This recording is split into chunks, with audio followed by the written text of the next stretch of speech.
याद करिए, इसी मुहर्रम के समय में सड़कें खाली हो जाती थी, सूनी हो जाती थी। आज मुहर्रम आयोजित हो रहा है, इसका पता भी नहीं लग रहा है।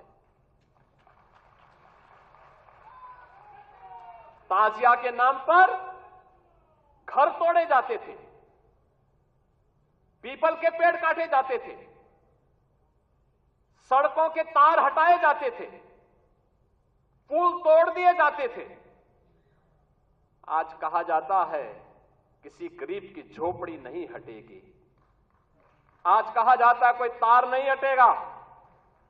आज कहा जाता है कि सरकार नियम बनाएगी, पर्व और त्योहार मनाना है तो इन नियमों के अंतर्गत मनाओ और नहीं तो अपने घर में बैठ जाओ। ये मनमानापन नहीं चल सकता है। और विधि का शासन कैसे होना चाहिए, सुशासन कैसे होना चाहिए, यह भारतीय जनता पार्टी की सरकारों ने, हमें आश्चर्य होता है। समाजवादी पार्टी की सरकार के समय कन्नौज के मेडिकल कॉलेज की चर्चा हुई। कन्नौज के मेडिकल कॉलेज का नामकरण बाबा साहब डॉक्टर भीमराव अंबेडकर जी के नाम पे था। समाजवादी पार्टी के तत्कालीन मुख्यमंत्री ने नाम बदल दिया और इस बार जब मैं वहां गया था, हमारे वहां मंत्री श्री असीम और उन्होंने मेरे सामने इस बात को रखा। हमने उसी दिन कहा कि नहीं, ये बाबा साहब भीमराव अंबेडकर के नाम पर ही मेडिकल कॉलेज फिर से जाना जाएगा। और हम लोगों ने इस मेडिकल कॉलेज का नामकरण उसी समय वहां किया। लखनऊ का भाषा विश्वविद्यालय, क्या ये मान्यवर कांशीराम जी के नाम पे नहीं था? क्यों चेंज कर दिया गया? ये सब समाजवादी पार्टी की सरकार में होता। दलित चिंतकों और महापुरुषों और सामाजिक परिवर्तन के वाहक उन महापुरुषों को क्या समाजवादी पार्टी ने अपमानित नहीं किया था? वो लगातार अपमानित करते थे। ये तो संविधान की अवहेलना करते थे। इन्होंने तो धर्म के आधार पर अनुसूचित जाति, जनजाति और पिछड़ी जाति को मिलने वाले आरक्षण पर भी सेध लगाने का काम किया था। कौन नहीं जानता 2016 में जब समाजवादी पार्टी की सरकार थी, अनुसूचित जाति के नौजवानों की स्कॉलरशिप को समाजवादी पार्टी की सरकार ने रोकने का काम किया था। हम लोग इसको मुद्दा नहीं बना पाए। एक बात और बार बार कहता हूं और मैं उसको फिर से यहां पर भी दोहराना चाहता हूं। देखिए, देश को आगे ले जाने का रास्ता अगर है तो सिर्फ वो भारतीय जनता पार्टी है। ये हमको स्पष्ट हो जाना चाहिए और ये हमारे ध्यान में बारंबार गूंजता रहना चाहिए दिमाग में कि इसके वाहक हम ही हैं। मैं आपसे ही एक प्रश्न पूछता हूं, आप बताइए 1500 पार्टियां हैं देश में, कौन सी ऐसी पार्टी है जो विचारनिष्ठ पार्टी है? कौन सी ऐसी पार्टी है? आप बताइए, Congress party centre to right, centre to left, left to right, right to left, जिसका विरोध किया उसके साथ समझौता किया, जिसके साथ समझौता किया उसका विरोध किया, कोई भी विचारधारा नहीं है। आप बताइए, आपके यहां जो रीजनल पार्टीज हैं, किसी में भी कोई विचारधारा है? कोई विचारधारा है? यह अकेली भारतीय जनता पार्टी है जो विचारनिष्ठ पार्टी है। और इसीलिए हम गौरव के साथ कह सकते हैं कि अगर श्यामा प्रसाद मुखर्जी ने 52-53 में कहा कि धारा 370 जानी चाहिए, तो हम लगातार आपके और हमारे जैसे करोड़ों करोड़ों कार्यकर्ता 4-4 पीढ़ियां खपा करके उस 2020 के 6 जून का, जुलाई का इंतजार कर रहे थे, जब मोदी जी की इच्छा शक्ति ने और अमित शाह की रणनीति ने धारा 370 को धाराशाही कर दिया। यह भी हम लोगों ने देखा। हम ही हैं वो आइडियोलॉजिकल पार्टी, हम ही हैं वो आइडियोलॉजिकल पार्टी। और मैंने पहले भी कहा था, मैं इसलिए पत्रकार बंधु भी नोट कर लें, सारे चुनाव में मैंने कहा राम मंदिर हमारे लिए चुनाव का मुद्दा नहीं है। राम मंदिर करोड़ों करोड़ों लोगों के आस्था का मुद्दा है और आस्था से जुड़ा हुआ विषय। और यहां मैं ये फिर से बताना चाहता हूं, 1987-88 में पालमपुर के अधिवेशन में भारतीय जनता पार्टी ने कहा था कि हम राम मंदिर के बनाने के रास्ते को प्रशस्त करने के लिए सक्रिय भूमिका अदा करेंगे। ये हमारे वाक्य हैं जो हम लोगों ने प्रस्ताव में पारित किया था। और इस वाक्य के लिए एक बार नहीं, अनेकों बार एक साथ कई सरकारों की आहुति दी, कई बार लड़ाई लड़ी, कई बार जीते, कई बार हारे, कई मुसीबतें सही, लेकिन यह भी हम लोगों ने अपनी आंखों से देखा कि जनवरी के महीने में 22 जनवरी के दिन प्रधानमंत्री मोदी जी के कल कमलों द्वारा भव्य रामलला की मूर्ति का प्राण प्रतिष्ठा हुआ, वो भी हम लोगों ने इतिहास में दर्ज होते हुए देखा। हमारे मुस्लिम समुदाय में शिक्षा का कैसे हम आधुनिकीकरण कर सके, क्वालिटी बढ़ा सके, इसके लिए हम मदद करेंगे और साथ साथ में कल्चरल हेरिटेज को भी हम मदद करेंगे। सर, जैसे कि आपको पता है सर, जोजिला बंद होने के बाद 6 महीने के लिए अभी हमारा टनल तो बंद रहा है सर, मगर तब तक के लिए भी यहाँ पे 6 महीने के लिए पूरा कटा रहता है सर। वो तो टनल बनने के बाद ठीक हो जाएगा। भलाई के लिए, उन लोगों की जिंदगी को और सुधारने के लिए क्या करेंगे? ये हमारे और से लोगों को इंडिविजुअल के दृष्टि से भी और कम्युनिटी के दृष्टि से भी काफी मदद मिल रहा है। उसका यहाँ के लाइफ में काफी बदलाव होगा और आगे और भी तेजी से काम करने वाला। प्राइम मिनिस्टर मोदी जी ने कहा ना, 3 गुना स्पीड में हम काम करेंगे, तो हम 3 गुना स्पीड में लद्दाख के लिए भी काम करेंगे। और माइनॉरिटीज के लिए जितना काम मोदी जी ने किया है किसी ने नहीं किया है, और दुनिया में किसी एक देश में माइनॉरिटी एक्चुअली सबसे ज्यादा सेफ और सबसे अच्छा जिसका देखभाल हो रहा है तो हमारा हिंदुस्तान में हो रहा है। कभी एक दो लोग गलत बातें करते हैं ना, राजनीतिक कारण से पॉलिटिकली मोटिवेटेड कुछ नैरेटिव चलाते हैं, वो सही नहीं है। इंडिया में, हिंदुस्तान के अंदर में माइनॉरिटी जितना सेफ है दुनिया में कहीं नहीं है। मैंने पहले का भी रिकॉर्ड देखा है, आज का भी देखा है। हिंदुस्तान में सब रहना चाहते हैं और एक दो लोग गलत बात करते हैं, उस पर ध्यान नहीं देना चाहिए। सर, पहला विजिट है सर करगिल में और मिनिस्टर बनने के बाद सर, और प्राइम मिनिस्टर का जो 3rd टर्म है honourable prime minister Narendra Modi का सर, तो एज माइनॉरिटी अफेयर मिनिस्टर क्या फोकस रहेगा सर, पर्टिकुलरली करगिल जो एक फ्रंटियर गाँव डिस्ट्रिक्ट है, साथ ही साथ एक माइनॉरिटी डोमिनेटेड डिस्ट्रिक्ट है? देखिए, सबसे पहले तो मैं मंत्री बनने के बाद पहली बार करगिल में आया हूं और कल मैं लद्दाख के लेह साइड में था, आज करगिल साइड में आया हूं। मैं आपको बताना चाहता हूं कि प्रधानमंत्री नरेंद्र मोदी जी के नेतृत्व में माइनॉरिटीज के लिए हमारा 6 माइनॉरिटी कम्युनिटीज है, उसमें प्रमुख सबसे बड़ा माइनॉरिटी है मुसलमान, फिर उसके बाद क्रिश्चियन, सिख, फिर बौद्ध, जैन, पारसी। हमारे जितने माइनॉरिटी कम्युनिटीज के लिए विशेष डेवलपमेंट का पैकेज अलग अलग क्षेत्र में अलग अलग सेक्टर का बनाया हुआ है। उसके हिसाब से आज मैं करगिल में देखा है काफी लोगों को इसका बेनिफिट्स मिला है। मैं आगे और भी तेजी से प्रधानमंत्री का सबका साथ सबका विकास का मंत्र को लेते हुए हर एक, यहाँ खास करके बौद्ध और मुस्लिम्स का मेजोरिटी है, तो विशेष रूप से दोनों समुदाय के लिए हम लद्दाख में काम करेंगे। यहाँ का लाइफ को ठीक करने के लिए, खास करके हेल्थ, एजुकेशन और स्किलिंग में ट्रेनिंग के लिए, ताकि युवाओं को रोजगार मिल सके, सेल्फ एम्प्लॉयमेंट भी होगा और एम्प्लॉयमेंट जनरेशन होगा बाकी के लिए भी। तो ऐसा काफी चीज हम लोग करने वाले हैं। और इंडिविजुअल बेनिफिशियरीज के लिए हम लोग जो लोन देते हैं उसका भी आज मैंने बेनिफिशियरी से सुना, काफी अच्छा हुआ। कुछ सुधार का भी सुझाव आया है, वो हम जरूर देखेंगे। और इंफ्रास्ट्रक्चर की दृष्टि से यहाँ के कल्चरल हेरिटेज, यहाँ के स्पोर्ट्स के लिए, एडवेंचर स्पोर्ट्स के लिए, कल्चरल हेरिटेज के साथ साथ में यहाँ और भी काफी चीजें हैं जिसको हम मदद कर सकते हैं। सर, जैसे कल आपने दिल्ली में जो केदारनाथ धाम का मंदिर बन रहा है, वो केदारनाथ का मंदिर बन रहा है, कोई धाम नहीं बन रहा। और इसको हमारा एक ट्रस्ट है जिसका नाम है श्री केदारनाथ धाम दिल्ली ट्रस्ट, मैं उसका अध्यक्ष हूँ। और इसमें उत्तराखंड गवर्नमेंट का कोई लेना देना नहीं है।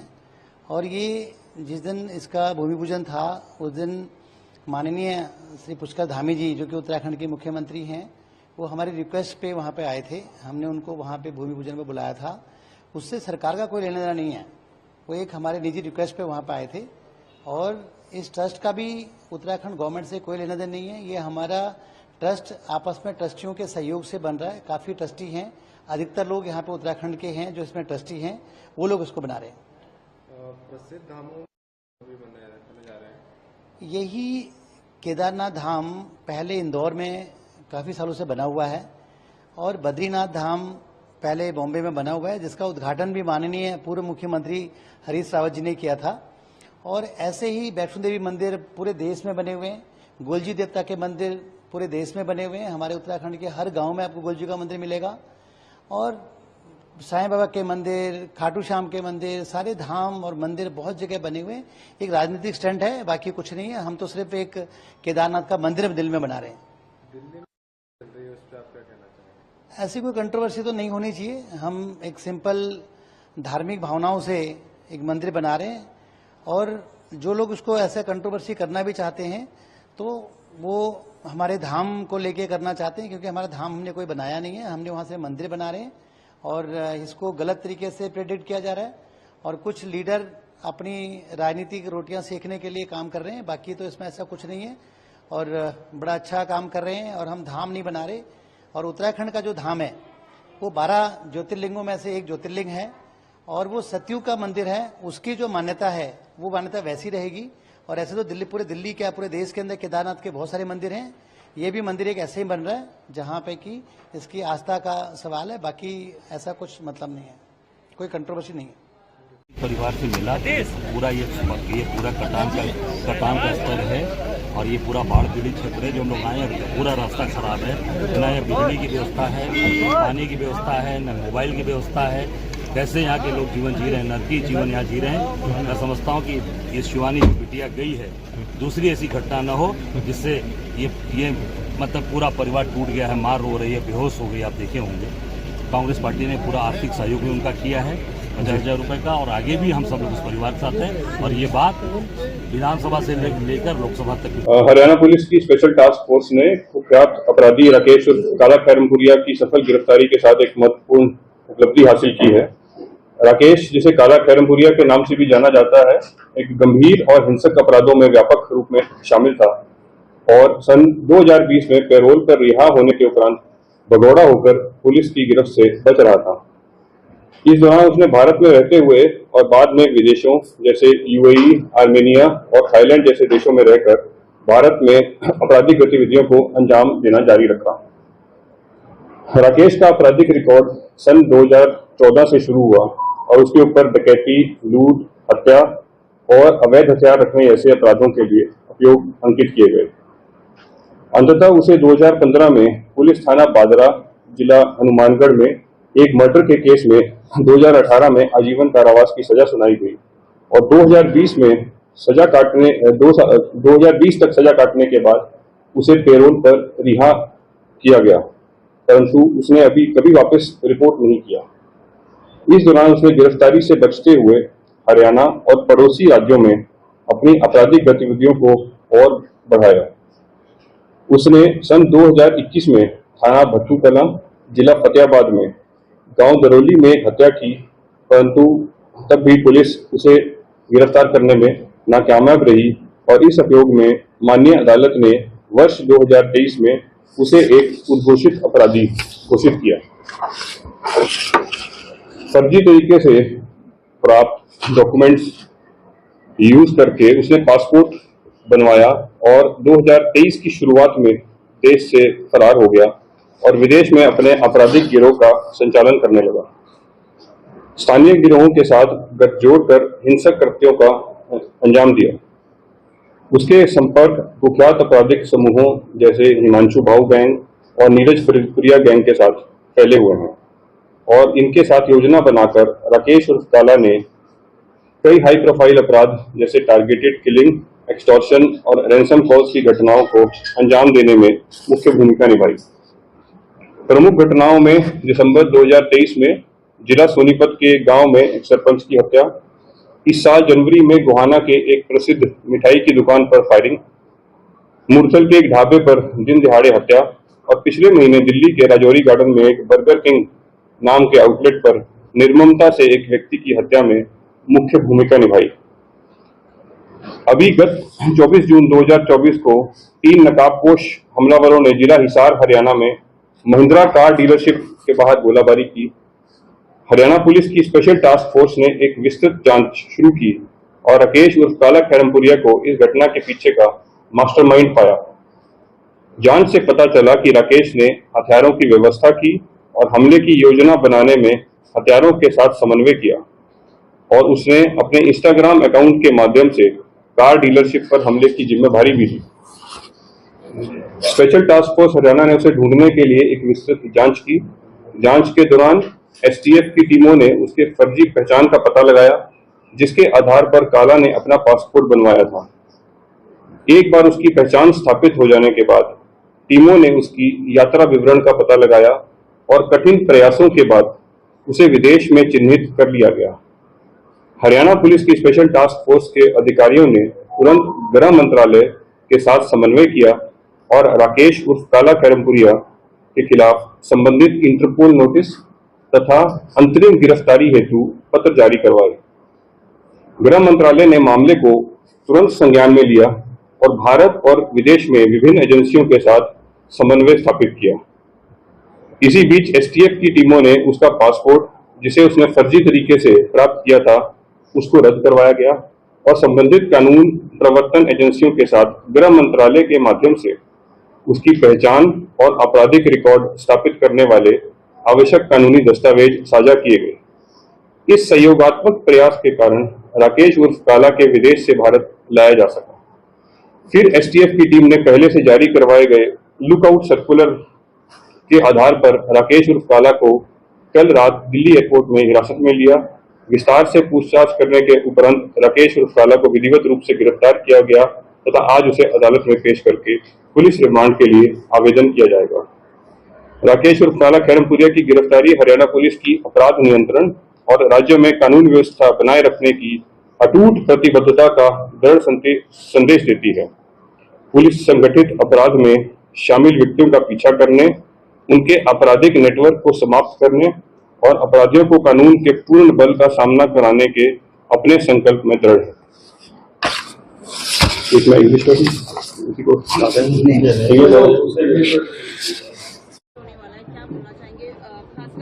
उन एथलीट्स को जो वहां जाके परफॉर्म करने वाले हैं भारत की साइड से।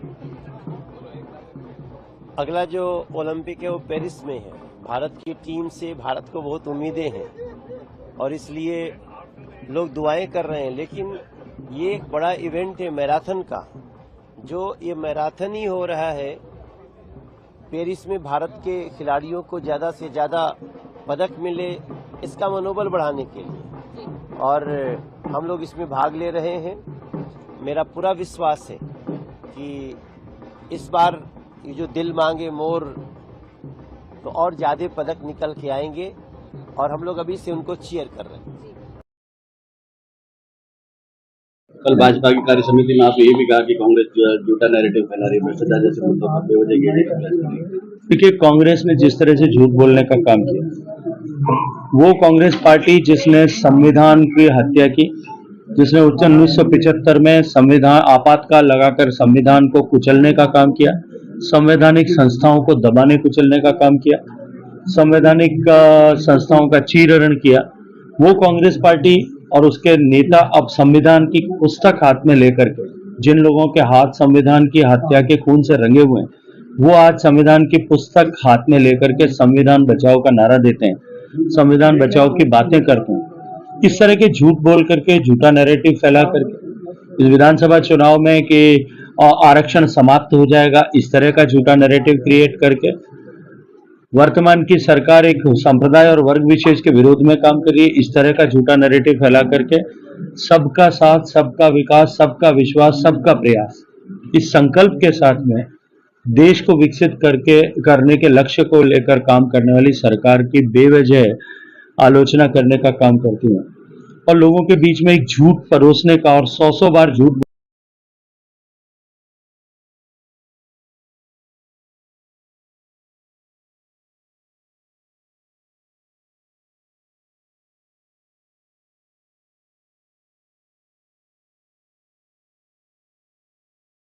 उनकी विधवा को लेकर जो अभ्यर्थित टिप्पणी की गई थी, एनसीडब्ल्यू ने मांग उठाई थी, एफआईआर दर्ज हो गई है, क्या कहेंगे?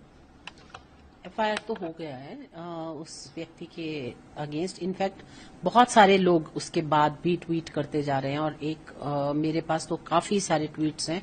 अब हम उन सबके अगेंस्ट कार्रवाई कर रहे हैं और पुलिस को कह रहे हैं कि इन सब के जिन्होंने भी ये सोशल मीडिया पे लिखा है कुछ ना कुछ, ये जो व्यक्ति जिसके अगेंस्ट पहले एफआईआर हुआ है वो शायद अभी पता चल रहा है कि पाकिस्तान से है। तो अगर वो पाकिस्तान से है तो 2 कंट्रीज के बीच की बात होगी कि वो बाकी लेंगे, एक्सटर्नल अफेयर मिनिस्ट्री से बात करेंगे और जैसे भी होगा। अभी इसका कोई तथ्य सामने नहीं आया है तो I will not like to speak कि कौन है क्या है। लेकिन जो बाकी लोग हैं वो नोन हैंडल से किया और इंडियन लोगों ने, उनके अगेंस्ट भी एफआईआर होगा। और मैं बहुत स्ट्रिक्ट हूं, मैं खुद आर्मी ऑफिसर की वाइफ हूं, मुझे पता है कि कैसे सहा जाता है, कैसे आर्मी वाइफ सहती है अलग रहकर, और उसके अगेंस्ट अगर इस तरह की बातें होंगी तो I will not take it lightly. Ma'am, क्या आपकी फैमिली से, उनकी फैमिली से या जो वाइफ है उनकी, उनसे बात हुई है कुछ? नहीं हुई है, लेकिन पुलिस से शायद उनकी बात हुई है और उन्होंने बताया कि इतने लोग कर रहे हैं, तो पुलिस ने ही हमसे कनेक्ट भी किया है।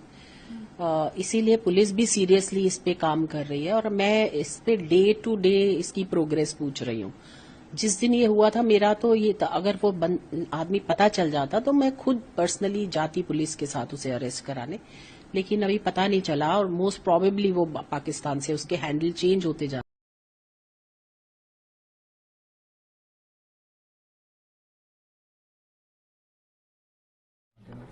पर्यावरण को लेके जो भी प्रयास किए जाए स्वागत योग्य है,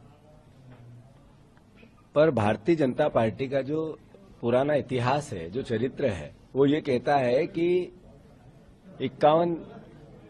6 करोड़ 51 लाख पौधे, 6.5 करोड़ पौधे नर्मदा किनारे लगाए थे। हालात क्या हुए? न पौधा मिला, न उसको पौधे को संवारने वाला, संभालने वाला मिला। यानी वो सिर्फ करप्शन की भेंट चढ़ा। तो 51 लाख पौधे इंदौर में आज विज्ञापनों से भरे पड़े हैं अखबार। अच्छी बात है, पर जितना इंदौर है उससे डबल करना पड़ेगा 51 लाख पौधे में। अगर क्षेत्रफल की दृष्टि से एक पौधे का क्राइटेरिया बनाया जाए तो जितने आज है उससे डबल करो।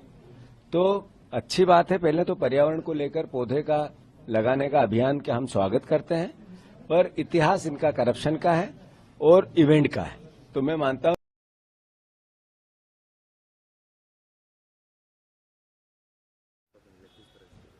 देखिए, जब आम चुनाव नहीं होते और जब इस प्रकार से उपचुनाव होते हैं, भारतीय जनता पार्टी बुरी तरह से पिछड़ जाती है। आप राजस्थान में आप देखें, आपने उसको मंत्री बनाया, मंत्री के रूप में चुनाव लड़ाया, लेकिन वो फिर भी हार गए। तो ये बहुत सारे संकेत।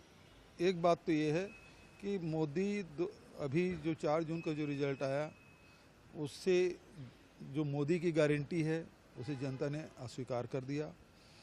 400 पार की बात करते थे तो 240 में आकर अटक गए। और अभी जब विधानसभा के उपचुनाव हुए उसमें 13 में केवल 2 सीट वो जीत पाए, बचत विरोधी दल जीते हैं।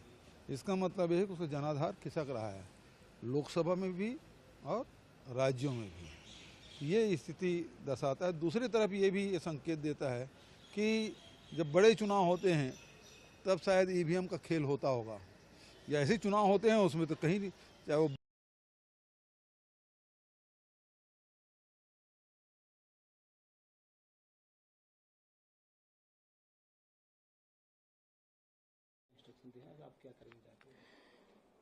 हम लोग आज ही निकल रहे हैं। माननीय मुख्यमंत्री ने जो निर्देश दिए हैं कि नीलाद्रि विजय तक वहीं पे रहना है, तो माननीय लॉ मिनिस्टर भी जाएंगे, कल्चर मिनिस्टर भी जाएंगे, हम भी जाएंगे और शायद हम आज से ही वहीं पे रुकेंगे और नीलाद्रि विजय तक वहीं पे रहेंगे। देखेंगे कि नीति कांति आराम से हो और प्रभु की जैसे आड़प मंडप से रथ में जाना, फिर रथ से बाहुड़ा यात्रा में जाना और वहाँ पे सुनावेश है, फिर नीलाद्र विजय है, ये सब काम आराम से हो उसको देखने के लिए हम लोग जा रहे हैं। बाकी जो प्रभु की इच्छा है कि 3-4 दिन उनके सेवा में हम जा रहे हैं, तो हम लोग सब खुश हैं कि प्रभु के कार्यक्रम सब आराम से हो। कोई सब लोग जितने आराम से आते हैं पुरी को, आज पाक तो शायद अनुकूल रहेगा इस टाइम, सब लोग और ज़्यादा भी भीड़ होगा सुनावेश में, और नया नया प्रशासनिक अधिकारी भी वहाँ पे है। हमको विश्वास है कि प्रभु की कृपा है, सब कुछ आसान होगा।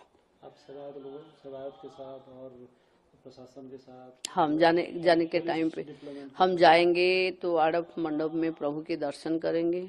प्रशासनिक जो मंदिर प्रशासक है उनके साथ बैठेंगे, उसके बाद जो सेवायत है उनके साथ बैठेंगे, एसपी कलेक्टर के साथ बैठेंगे। और पुलिस प्रशासन का थोड़ा कड़वा होना पड़ेगा इस बार, क्योंकि जो गलत हुआ है वो गलत दोबारा नहीं होना चाहिए। और मंदिर में इतने लोग आ रहे हैं, हमने रथ यात्रा के दिन भी देखे थे, बहुत लोग आ रहे हैं, तो शायद इतने लोगों को पुलिस प्रोटेक्ट करना मुश्किल है। फिर भी इस बार देखेंगे कि हमसे कोई चूक ना हो। आज रत्न भंडार भी खुलने वाला है, आपने तो इलेक्शन टाइम भी मोदी जी देखो भाजपा जो बोल के आई थी, एक एक करके काम कर रही हैं। 4 द्वार खुले हैं और रत्न भंडार भी आज खुलेगा। प्रभु की सारा उड़ीसा वासियों को अपेक्षा थी, विश्व भर में जगन्नाथ प्रेमी की अपेक्षा थी कि रत्न भंडार को एक मिस्ट्री बना के अलग जो सरकार थे उन लोगों ने रखे थे। इस बार ये रत्न भंडार बार बार गिनती होना चाहिए।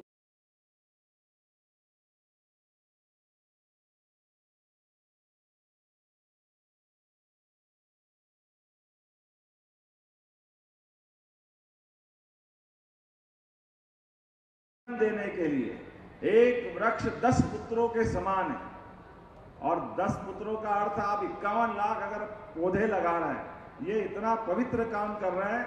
हमारे तो ग्रंथों में हमारे देवी देवताओं की भी अगर मूर्ति नहीं पूजना है तो वृक्ष से ही हम उनकी पूजा कर लेते हैं।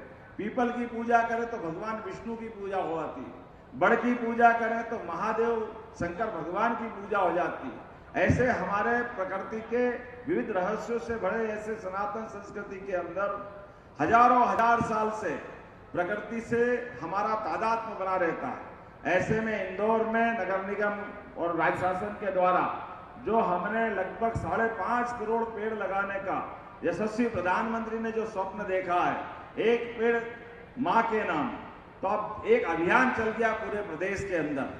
40 लाख पौधे भोपाल लगा रहा है, 51 लाख पौधे हमारा अपना इंदौर लगा रहा है, 10 लाख पौधे उज्जैन लगा रहा है, और ये पूरे समय चल रहे हैं।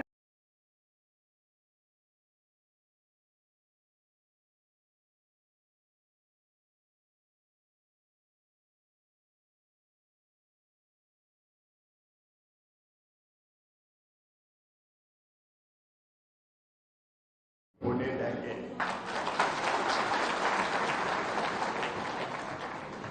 लेकिन विरोधी परेशान है, दिल्ली में भी परेशान है।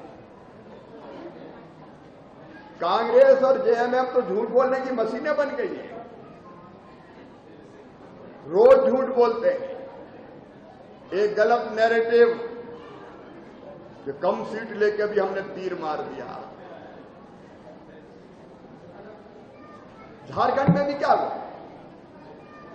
14 में से हम कितनी सीट जीते हैं? जोर से बताओ, कितनी जीते हैं? हम जीते हैं कि वो ज्यादा जीते हैं? अरे हम जीते।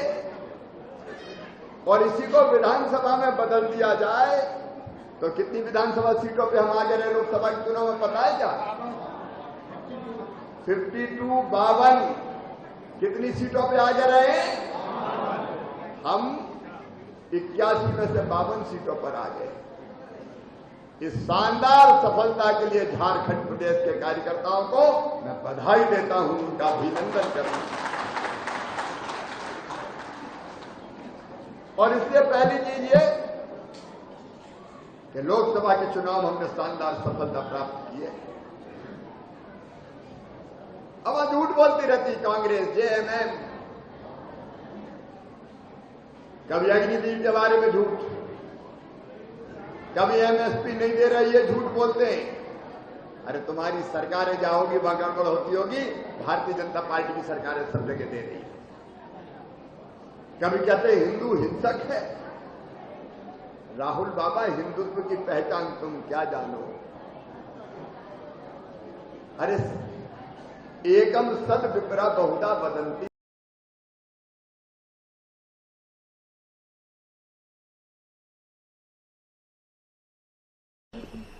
देखिए, अगर आप उत्तर भारत की बात करें, कल तक क्या था, जो मानसून ट्रफ का जो पोजीशन था वो नॉर्मल से नॉर्थ की तरफ था।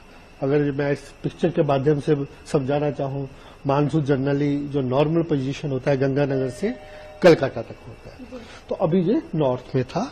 लेकिन कल तक का उस समय क्या था, उसके बाद आज से जो है मानसून ट्रफ नीचे शिफ्ट हो गया। और इसके साथ ही जहां पे एक सर्कुलेशन है आपका क्या नाम है, वेस्ट बंगाल में, और इसके प्रभाव से उसके साथ ही ऑफशोर ट्रफ है, हवाएं स्ट्रांग है। तो मेजरली जो वेदर है वो ज्यादातर पेनिनसुलर इंडिया पे ज्यादा वेदर हो रहा है। और आने वाले दिनों की बात करें, हम ये एक्सपेक्ट कर रहे हैं coastal Karnataka, Kerala, south interior Karnataka, Konkan Goa, Madhya Maharashtra, जहां के लिए हम रेड अलर्ट दे रहे हैं। और वहां पे 20 सेंटीमीटर से ज्यादा आने वाले दिनों में रेनफॉल एक्टिविटी हो सकती है। सर, दिल्ली एनसीआर की बात करें तो यहाँ पर बारिश की क्या स्थिति है? देखिए, अगर एनसीआर की बात करें तो कल तो थोड़ा लाइट टू मॉडरेट रहा, क्योंकि मानसून ट्रफ नॉर्थ में था। आज अभी वो साउथ में शिफ्ट हो गया थोड़ा दिल्ली के। उसके प्रभाव से क्या है कि जहां जो रेनफॉल एक्टिविटी है लाइट ही रहेगी, हल्का फुल्का कहीं पे ड्रिजल या लाइट रेनफॉल हो सकता है। और 2 दिन के बाद जैसे मानसून ट्रफ का फिर वेरिएशन आएगा, उसके बाद लाइट टू मॉडरेट रेनफॉल होने का पॉसिबिलिटी है। दिल्ली में है सर अलर्ट या बारिश के? नहीं, दिल्ली के रिलेटेड कोई अलर्ट नहीं है। जितना भी अलर्ट है हमारा, जो आज के लिए रेड अलर्ट की बात करें, आज के लिए हमारा स्पेसिफिकली केरला के लिए रेड अलर्ट है, specifically north Kerala, coastal Karnataka, उसके बाद कोंकण एंड गोवा, वहां के लिए हमारा अलर्ट है। और इसके बाद भी कंटिन्यूस 2 दिन जहां ही मैक्सिमम एक्टिविटी होने का अनुमान है। सर, मानसून ने दस्तक दे दी है, लेकिन फिर भी दिल्ली में बारिश उस तरीके से नहीं हो पा रही है। इसके पीछे का क्या कारण आप देख रहे हैं? देखिए, बारिश तो हो रहा है, ऐसा नहीं है, लेकिन क्या है कि समझ चलिए ह्यूमिडिटी लेवल थोड़ा बढ़ा हुआ है। वो जनरली क्या होता है कि जब रेनफॉल एक्टिविटी होती है देन इट्स फाइन, कंफर्टेबल लगता है। अदरवाइज क्या है कि जब रेनफॉल नहीं होती, ह्यूमिडिटी हायर साइड रहता है और थोड़ा टेम्परेचर भी स्लाइटली हायर रहता है, इसलिए डिस्कम्फर्ट थोड़ा सा फील होता है। सर, ह्यूमिडिटी को लेकर कब तक ऐसे हालात बने रहेंगे? देखिए, वही है कि जब तक मानसून सीजन होता है, आपकी जो हवाएं हैं बे ऑफ बंगाल से जनरली आती हैं, सम टाइम अरेबियन सी से भी आती हैं, तो ह्यूमिडिटी जनरली मानसून सीजन में हायर साइड रहता ही है। और जब तक रेनफॉल नहीं हो तो मानसून जो है ह्यूमिडिटी हायर साइड रहने का अनुमान ही है। जैसे मैंने कहा, आने वाले 2 दिनों में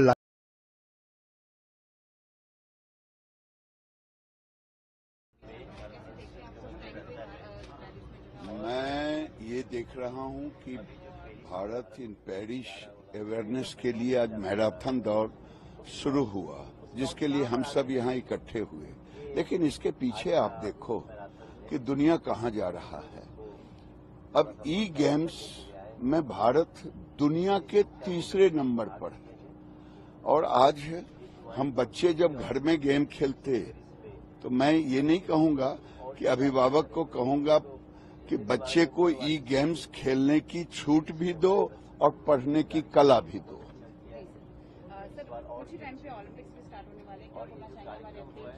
मैं ये जरूर कहूंगा कि जब से नरेंद्र मोदी की सरकार आई है, पहले 400 करोड़ रुपया इसके केवल फंड होते थे, आज लगभग 4000 करोड़ है डायरेक्ट फंड, और उसके बाद अलग अलग हिस्सों में अलग अलग, और हम पदक भी जीत रहे हैं। तो हम देशवासियों को, खिलाड़ियों को